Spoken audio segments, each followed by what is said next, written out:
dihadirkan oleh Allah di tempat ini.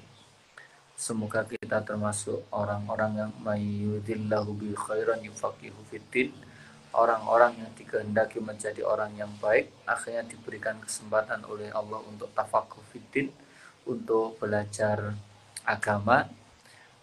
Dan semoga juga kita ditempatkan di tempat yang baik nantinya bersama orang terbaik Nabi Muhammad SAW.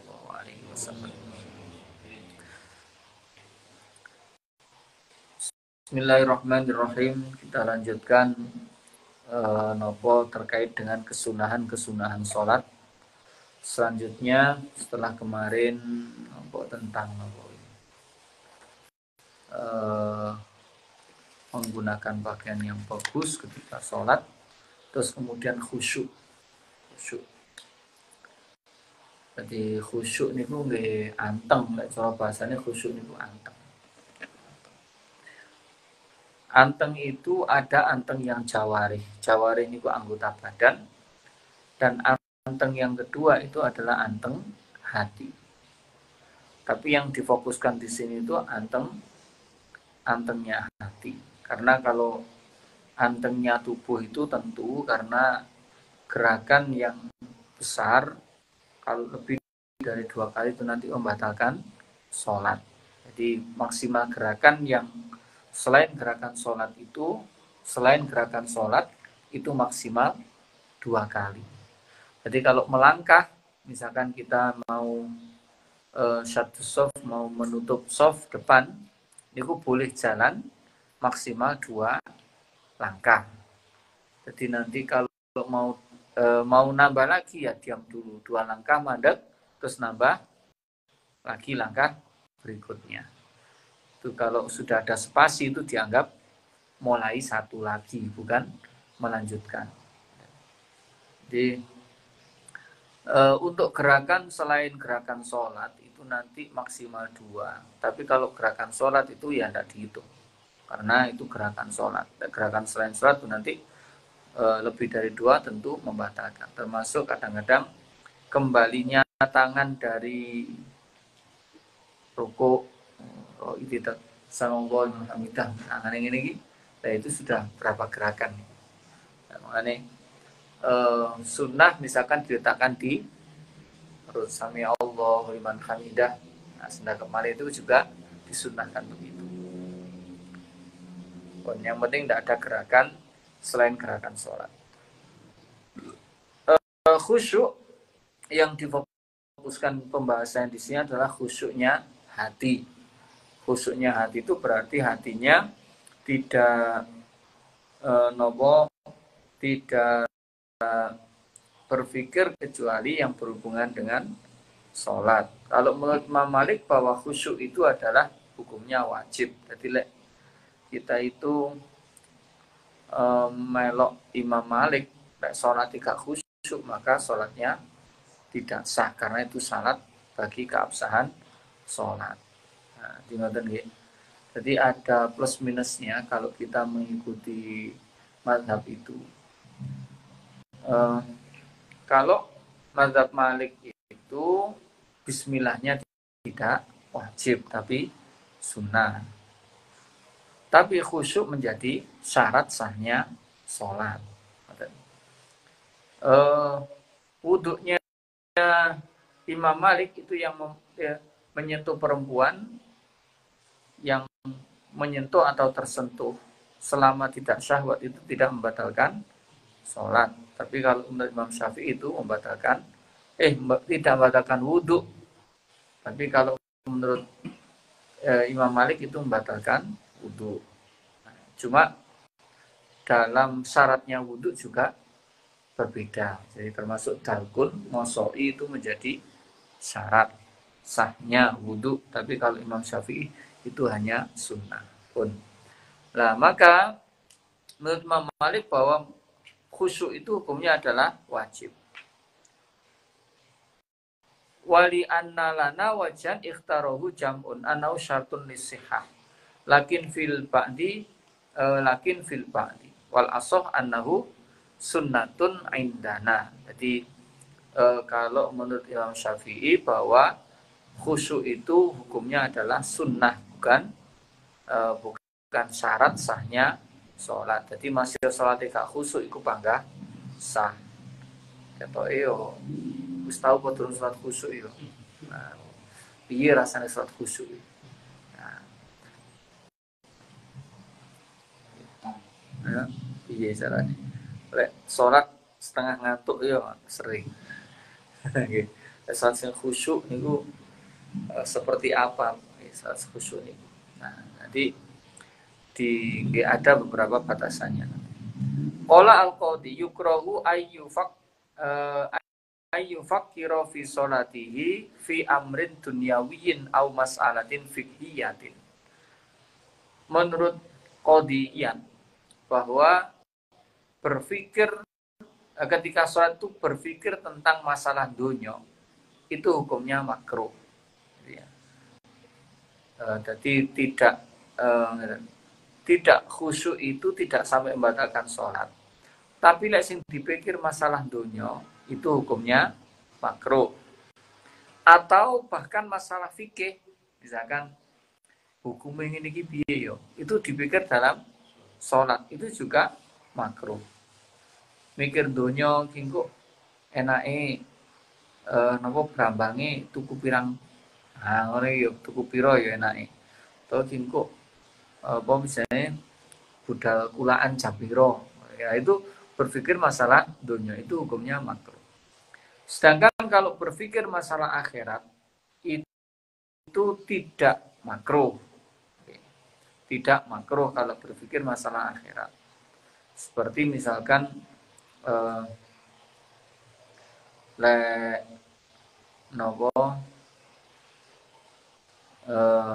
saya sholat ben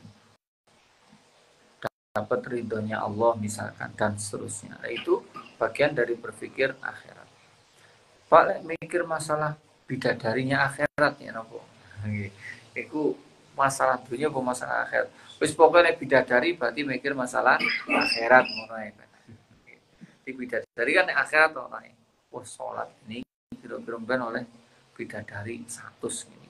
Misalkan mikir itu bagian mungkin nggih itu mboten wonten batasane iki. Pokoknya mikir masalah akhirat itu tidak makruh. Wa amma fi ma yaqra'uhu, sedangkan kalau berpikir tentang apa yang dia baca, itu justru hukumnya sunnah. Berpikir tentang apa yang dia baca itu hukumnya adalah sunnah. Jadi kalau kita baca basmalah itu dihayati betul bahwa kita sedang menyebut asmanya Allah yang punya sifat demikian. Terus kemudian hamdalah, syukur ya Allah dan seterusnya. Itu bagian dari memikir apa yang kita baca. Nah, maka penting kita itu punya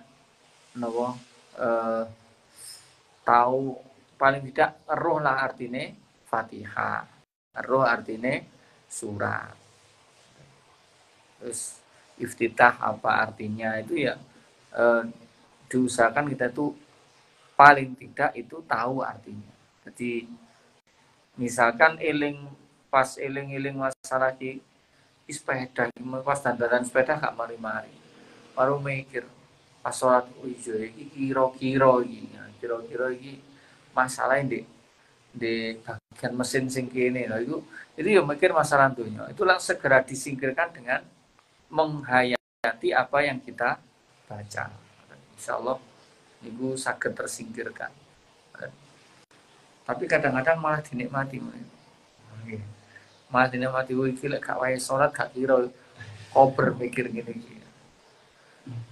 An Mu'ad bin Jabal, man arafa man ala yaminihi wa shimalihi muta'ammidan wa huwa fi sholati fala sholatalah. Menurut Mu'ad bin Jabal, beliau menyatakan orang yang ngerti orang yang ada di sisi kanan dan kirinya dia dengan sengaja misalnya sisi tangan kuki sopo toh ini itu dianggap dia tidak sholat, dianggap la sholatalah, maka sholatnya tidak sah. Niki menurut Mu'ad bin Jabal. Jadi sholat itu fokus gak ro sopo tengene sopo kiwon.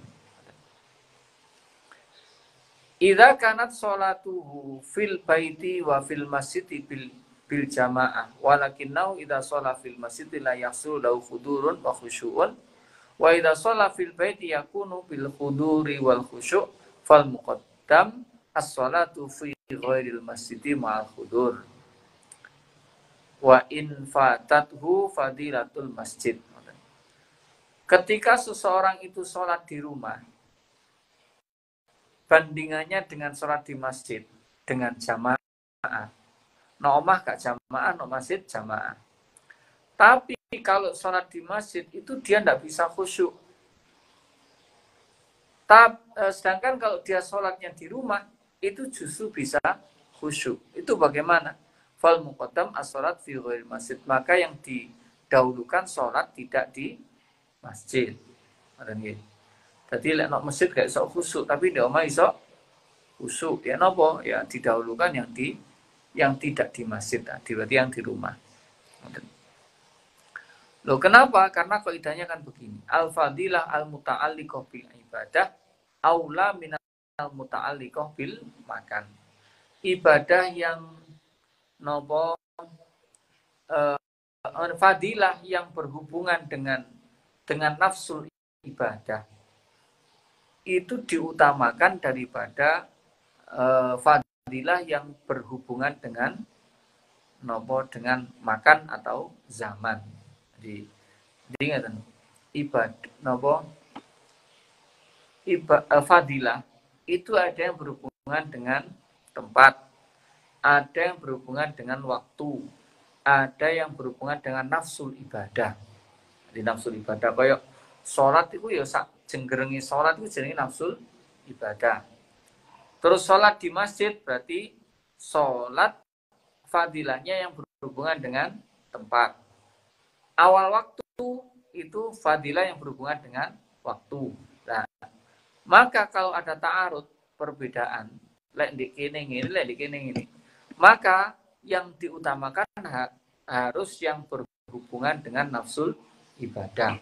Nah, khusyuk itu nafsu ibadah. Nah, kok jenggerengi ibadah. Lalu sholat di masjid itu berhubungan dengan tempat. Nah, mana yang diutamakan? Yang diutamakan yang nafsul ibadah. Jadi khusyuk emosi didahulukan daripada kita memilih tempat. Nah, koi kena kealasan. Kamu kat nang masjid, aku nang masjid gak iso khusyuk. Padahal nomah ya tambah nemen. Nomah cuma nih khusyuk. Sholat iso. Lek masjid isi lumayan 3 menit setengah. Di omah sok 1 menit beres. 11 kono witan ya kaol ya. Lah itu nanti lek jen nok masjid luwe napa itu ya sudah maklum, gak usah dibicarakan. Lek di masjid iso khusyuk, lek di omah gak ya tetep ya tambah hangur masjid kan dapat 2 ya khusyuk ya ya berhubungan dengan fadilah tempat. Nah, kalau fadilahnya itu ta'arudnya antara yang ta'arudnya itu berhubungan tempat dengan waktu, niku wakilah diutamakan tempat. Nanti fadilahnya itu tempat atau waktu yang diutamakan, dia mengatakan tempat, wakilah az-zaman, tapi pendapat lain mengatakan yang zaman yang diutamakan. Yang jelas pokoknya kalau hubungannya dengan nafsu ibadah ya nafsu ibadah yang didahulukan pun. Afta al-Ghazali wa tabi'u Abul Hasan al-Bakri fi syarhi al-Kabir al-Minhaj bi aulawiyatil infirad liman la yahsya'u ma'al jama'ah fi aktari sholati. Imam Al-Ghazali itu menyatakan bahwa lebih baik sholat sendiri bagi orang yang jamaahnya itu tidak bisa khusyuk. Tidak jamaah gak iso khusyuk, tapi lek ijan iso khusyuk. Misalkan konco wong sak masjid iki pelek kabeh. Konco plek konco guyon. Lah nang masjid, mesti digudoni. Nah, wis koncone salat penak-enak ya moro tangane sandang ngono nggih.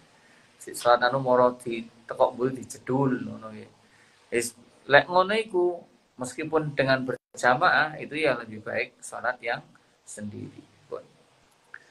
Yusanu tadabburu qiraah bi ayat ta'ammala ma'aniha ijmalan la tafsilan kama huwa dhahir li'annahu yushilu amma huwa bisodati. Jadi disunahkan angen-angen tentang apa yang kita baca. Nah, angen-angennya bagaimana ya? Angen-angen secara global, bukan secara terperinci. Jadi, angen-angen terperinci itu misalkan koyok ngangen-angen artine apa yang kita baca dikaitkan dengan tafsirnya. Nah, misalkan nopo Bismillahirrahmanirrahim itu secara umum itu ya Allah itu punya sifat Rahman, punya sifat Rahim, itu secara umum. Kalau yang lebih detail, Ar-Rahman itu artinya adalah Allah welas kepada orang mukmin, orang kafir, itu namanya detail. Kalau Ar-Rahim itu khusus untuk orang mukmin di akhirat, nah itu detail. Lah, tidak secara detail tapi secara umum. Boleh tidak angan-angan secara detail oleh pokoknya kak imami. Nah, boleh kak imami, karena kalau imami itu iso suwe. Nah, kalau ngimami ini nisbatnya adalah sholatnya tidak lama. Istilah imami. Tapi ojo cepet-cepet nemen. Yo ojo suwe-suwe nemen sedengah. Nek kesuwen ku marakno tambah gak khusyuk jamaah. Kecuali pas jamaah ngantuk ngono yo. Lek imame suwe nambah seneng karo merem karo setengah turu. Tilek nek pemane sujude suwe, wah cocok ngantuk sujude suwe. Jadi kalau ngimami ya standar, tidak boleh lebih dari bacaan-bacaan yang sudah disunahkan. Kayak misalkan nopo tahiyat itu ya sing disunahkan tok yang maksur tok. Yang lebihnya, kalaupun ada lebihnya itu sebaiknya dibaca ketika sholat sendiri. Selanjutnya an-nadru ila maudhi'i sujud. Kesunahan sholat selanjutnya adalah melihat kepada tempat sujud. Tusanu itamatu nadrihi ila maudhi'i sujudi fi jami'i sholatihi. Disunahkan memandang kepada tempat sujud sepanjang sholatnya. Bi ayyab tadi'a an-nadhru ilaihi min ibtida'i taharrum wa yutimuhu ila akhiri sholati. Kapan mulai ini? Ketika takbiratul ihram iku mulai ndelok napa posisi matanya di arah tempat sujud sampai begitu seterusnya sampai selesai sholatnya. Fatarkuha khilaful aula. Tidak memandang kepada tempat sujud itu khilaful aula, tidak pantas. Walau kana a'ma, meskipun dia orang yang buta atau dia sholat dalam kegelapan. Walau kana yusolli fil ka'bati au khalfa nabiyyin au khalfa janazatin. Meskipun sholatnya itu di dekat Ka'bah atau sholatnya itu di belakangnya Nabi atau sholatnya itu di belakang jenazah, itu tetap disunahkan memandang kepada tempat sujud. Khilafan liman qala fi hadis suwar yang dzul Ka'bah wali Nabi wali jenazah. Cuma ada yang memang mengatakan kalau memang sholatnya itu di belakang Ka'bah, itu sunnahnya melihat Ka'bah. Di belakang Nabi juga sunnah melihat Nabi. Kalau di belakang jenazah juga disunahkan melihat kepada jenazah. Itu ada yang mengatakan begitu. Nah, illa fi hali raf'il musabbihati fayanzuru ilayya. Kecuali ketika kita sedang mengangkat tangan saat tahiyat. Asyhadu an la ilaha illallah. Lah itu tidak memandang ke tempat sujud tapi memandang kepada jari tangan. Asyhadu al, misalkan imam delok ini ya. Asyhadu alla ilaha illallah. Terus kemudian kembali lagi ke memandang tempat sujud. Di nopo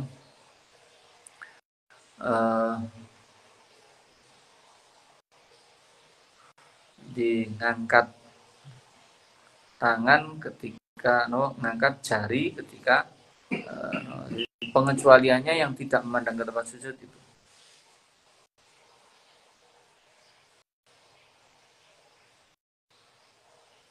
Pun. Wa illa fi halati sholati syiddatil khauf, juga dikecualikan tidak memandang tempat sujud ketika sholat syiddatil khauf, sholat dalam peperangan. Sementara musuh ada di depannya, maka melihat kepada arah musuh. Dingku yo bablas ini. Wa illa fima idza kana fi mahali sujudi suratun tulhi falyanzu ila mahali sujud, atau di tempat sujudnya itu ono gambar yang ndadekno dia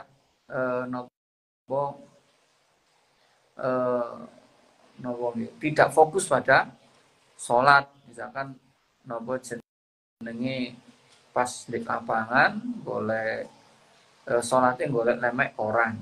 Nah, koran ini pas ono gambar artis. Nah, itu gak sujud di kono, aduh piye. Nah, itu sebaiknya tidak memandang ke tempat sujud. Bal yundabu taghmidu ainaihi, bahkan disunahkan untuk memejamkan matanya.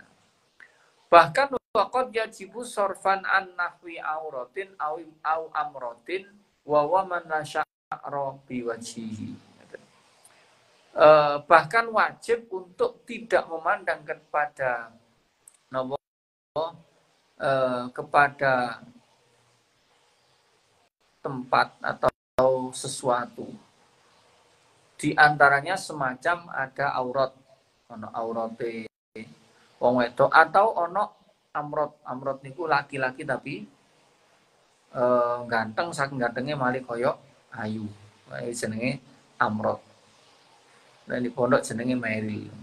Nah, itu bahkan sebaiknya tidak wajib untuk memejamkan mata. Di mengalihkan pandangan atau memejamkan mata. Amrot itu apa? Man la sya'ra biwajhi. Bahasane iki pokoke wong lanang sing gak ono rambute wajah iki amrot. Wong Indonesia iki amrot kabeh. Kono rambute wajahnya. Dile wong Arab kono wajahe iki jenenge amrot. Amrot niku wong lanang tapi koyok wong wedok. Wa yang bagi ayu qaddama an-nadra ala tidak itaharrumi liyata'atta lahu tahqiqun nadri min tidak itaharrum wa yudriku ra'sahu qaidan. Nah, sebaiknya dia memandang itu ketika mulai takbiratul ihram. Ketika mulai takbiratul ihram aku mulai ndelok ke tempat sujud. Terus itu untuk mempermudah menetapkan pandangan. Jadi dari mulainya takbiratul ihram, makanya kepalanya rotok di dingklukno titik. Jadi tidak dangak tapi rotok di dingklukno titik pun. Kurihan nadru ila nahwi sama fi sholati. Dimakruhkan melihat semacam langit, berarti dangak. Sholat kok dangak. Itu hukumnya makruh. Walau biduni raf'i ra'si, meskipun memandang ke atas meskipun gak pakai dangak. Jadi sholat ngene atau kepalanya tetap ngene tapi mripate nopo delok munggah. Jenenge itu juga bagian dari memandang kepada langit. Kadzalika fayashmalu al-a'ma. Nah, begitupun orang yang buta juga kena hukum demikian. Amar raf'ul basari ila sama fi ghairi sholati ridwa'in wa nahwi fajawazahu al-aktsarun kama qala al-qadiyat. Nah, sedangkan ketika melihat ke langit ketika di luar sholat, terutama ketika dia berdoa, itu diperbolehkan. Dilek donga nu karo dangak delok langit niku diperbolehkan. Di luar sholat. Tidak dongane ketika sholat, ketika misalkan pas kunut itu ya tetap melihat ke tempat sujud. Sehingga disimpulkan beberapa hukum berkaitan dengan mengangkat pandangan mata ke langit itu ada 3. Yang pertama makruh, yaitu ketika sholat, sunnah ketika doa setelah wudhu. Nah ini terutama doa setelah wudhu. Jadi doa setelah wudhu ini apa itu? Asyhadu an la ilaha illallah wahdahu la syarikalah wa asyhadu anna Muhammadan abduhu wa rasuluh. Allahumma ja'alni minat tawwabin wa ja'alni wa ja'alni min ibadika sholihin. Niku ngene karo ndanga. Oh berarti engko lek ngekeki donga nek ngene jeding iku rada dhuwur. Lek ndek ngene malih lek donga malih niku. Lek donga rada ditempleki tapi rada dhuwur. Nah kersane sing maca niku karo ndanga. Pun hukum yang ketiga adalah diperbolehkan. Ya, diperbolehkan itu kapan ya? Selain sholat, selain apa? Setelah doa setelah wudhu, nah itu apa? Hukumnya mubah.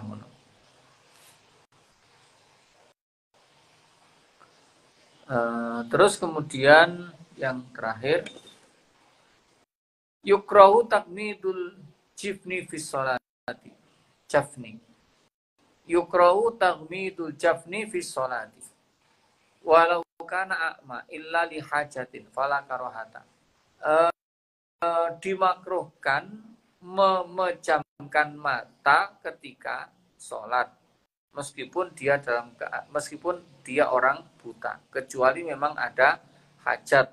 Jadi kemakruhan itu kalau ada hajat menjadi hilang. Kayak menutup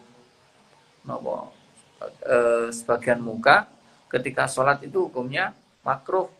Tapi kemarin ketika zamannya corona itu ada hajat, nah maka itu menjadi hilang kemakruhannya.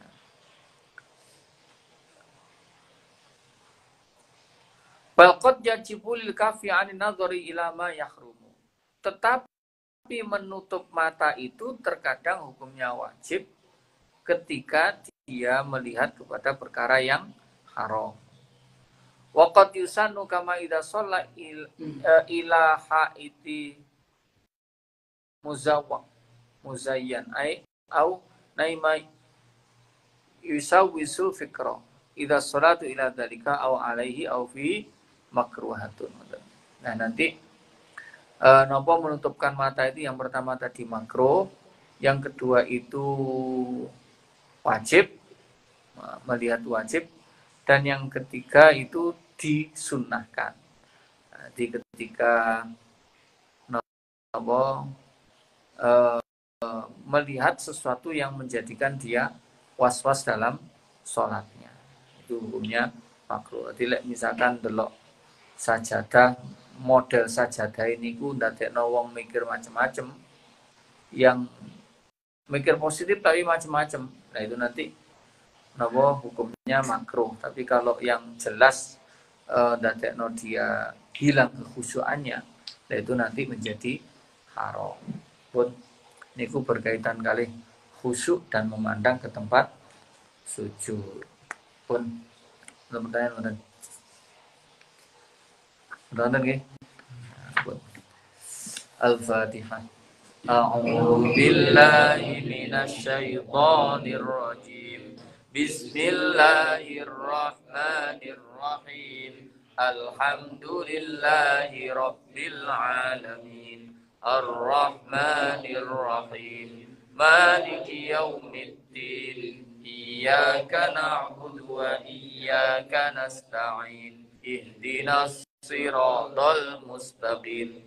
Siratal ladzina an'amta 'alaihim ghairil maghdubi 'alaihim waladdallin. Rabbighfirli wa liwalidayya wa lil mu'minina amin. Subhanakallahumma wa bihamdik asyhadu an la ilaha illa anta astaghfiruka wa atubu ilaik. Assalamualaikum warahmatullahi wabarakatuh.